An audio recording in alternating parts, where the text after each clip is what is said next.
Lo pides, lo tienes. Con este video te voy a ahorrar la vergüenza de no saber la diferencia entre la izquierda y la derecha. Y además te lo voy a explicar facilito, más barato ni en la central de abastos. Lo primero y más importante que tienes que entender sobre la política es que la política es la administración del conflicto. Eso quiere decir que tú tienes un estado y el estado tiene que resolver un chingo de problemas. Pero la dificultad está en que no hay recursos ni tiempo para resolverlos todos al mismo tiempo.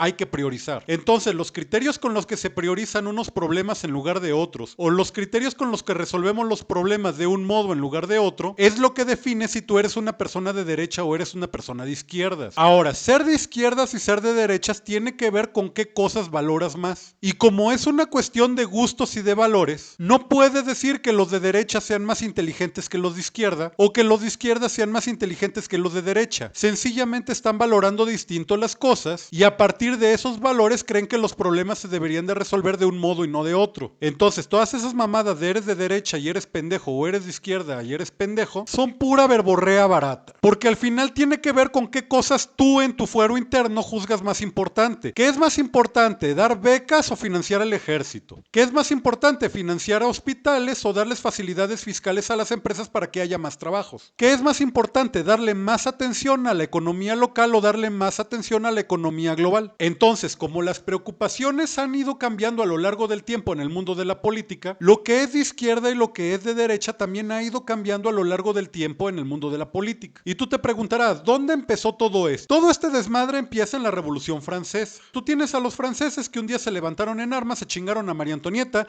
se chingaron a Luis XVI, se chingaron a la familia de María Antonieta y luego se empezaron a chingar un montón de gente. Y ya que destruyeron a la monarquía, entonces empezaron a generar asambleas. Y ya sabes cómo son las asambleas. Así como tú en la clase te sientas con tus amigos, así en las asambleas pues la gente se sentaba con la gente más o menos afín. Y entonces resultó que los revolucionarios más revolucionarios se sentaban a la izquierda de la asamblea. Y los de la asamblea que eran menos revolucionarios, esos terminaron a la derecha. Entonces esos güeyes que querían destruir todo lo que tenía que ver con la monarquía, esos güeyes eran la izquierda. Y la gente que decía, bueno, sí, a lo mejor la monarquía no era tan sana en todo, pero hay cosas que funcionaban y que habría que mantener, pues esos no eran revolucionarios radicales y por lo tanto estaban a la derecha. Pero pues obviamente la pregunta de ser revolucionario o pertenecer a la monarquía no es una pregunta que se mantuvo a lo largo del tiempo. Después hubo otras preocupaciones. Resulta que cuando empieza la revolución industrial la preocupación ya fue otra, porque tú tienes a una economía que era una economía feudal, que estaba dominado por el Estado, por la iglesia o por ambos, porque pues eran la misma cosa, y tienes por otro lado a una naciente clase burguesa que eran las dueñas de las grandes factorías que empezaron a crearse a partir de la revolución industrial, que obligaron a que se abriera la pregunta, ¿la economía qué tan dominada por el Estado tiene que estar? ¿O la economía qué tan libre tiene que ser? Entonces ahí ser de izquierda o ser de derecha cambió completamente de sentido, porque ahora lo que importaba es cuánta libertad querías o cuánta seguridad querías. Entonces los güeyes que querían una economía muy intervenida por el Estado pues quedaban a la izquierda, y los güeyes que querían una economía muy liberal, porque pues era lo que le interesaba a la naciente clase burguesa, esos quedaban a la derecha. Y de aquí es de donde viene la confusión de si los señores alemanes de los 40 eran de izquierda o eran de derecha. Resulta que si tú mides izquierda o derecha de acuerdo a cuánta libertad económica o cuánta libertad económica se prefiere, entonces sí, los señores alemanes e italianos de los 40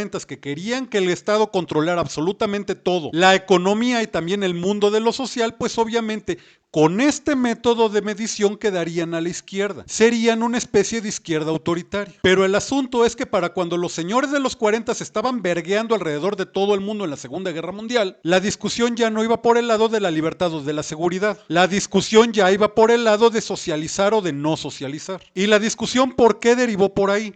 Pues derivó por ahí porque empezó a agarrar mucha fuerza los modelos económicos basados en el marxismo. Y el marxismo planteaba precisamente eso, agarrar al mundo de lo económico y socializarlo. Y eso es algo que no hicieron los alemanes y que no hicieron los italianos. Esos güeyes lo que querían era controlar lo social y lo económico, pero mantener a sus clases burguesas. Y los bolcheviques, al menos en teoría, lo que querían era socializar. Por ese motivo, ellos dos chocaban, aunque los dos querían por control estatal. Entonces, a partir del marxismo, lo que hace que una persona de izquierda sea de izquierda, o lo que hace que una persona de derecha sea de derecha, tiene que ver con qué consideras más importante. Si consideras más importante al individuo o consideras más importante al colectivo. Dicho de otro modo, si en lo económico tú estás de acuerdo en socializar, o en lo económico tú prefieres prefiere las políticas que fomentan a lo privado. Entonces, por ejemplo, yo creo mucho más en lo público que en lo privado y por lo tanto yo estaría a la izquierda. Pero si tú crees más en lo privado que en lo público, entonces tú estarías en este caso más a la derecha. Pero también hay clases de izquierda y también hay clases de derecha, porque nosotros tenemos también una escala social. En lo social tú puedes ser más liberal o puedes ser más autoritario. Por ejemplo, vamos a pensar en la izquierda. Si tú piensas en gente como Mao, en gente como Stalin, en gente como Lenin o en gente como el Che Guevara, toda esa gente no era precisamente pro libertades sociales. Entonces ellos estaban del lado de una izquierda más bien autoritaria. Pero si tú piensas, por ejemplo, en los progres o en los wokes, para esos güeyes la libertad social es muy importante. Entonces ellos creen en socializar, pero también creen en la libertad individual. Y por ese motivo ellos, aunque son de izquierda, son otra clase de izquierda. Son una izquierda liberal. Si tú piensas también en los regímenes de derecha, hay tipos de derecha. Si tú piensas en gente como Trujillo, piensas en gente como Franco, esa gente no era tampoco muy pro libertades sociales, eran más bien derechas autoritarias. Pero si tú piensas en estos güeyes que se hacen llamar los libertarios, esa gente cree en el mundo de lo privado, pero también cree en las libertades sociales. Entonces del lado de la derecha liberal están los anarcocapitalistas, están los libertarios y está toda esa banda. Entonces, en resumen, ¿existe la izquierda autoritaria? Sí. ¿Existe la izquierda liberal? También. ¿Existe la derecha autoritaria? Sí. ¿Y existe la derecha liberal? También. En los modelos viejitos, ser de derecha o ser de izquierda tenía que ver con que si te gustaba la monarquía o te gustaba la república. Después fue si te gustaba más la libertad o te gustaba más la seguridad. Y el día de hoy tiene que ver más bien con que si tú piensas en lo colectivo o piensas en lo privado. Y con esto ya no nada más sabes si eres de derecha o eres de izquierda, sino que también sabes qué clase de izquierda eres o qué clase de derecha eres.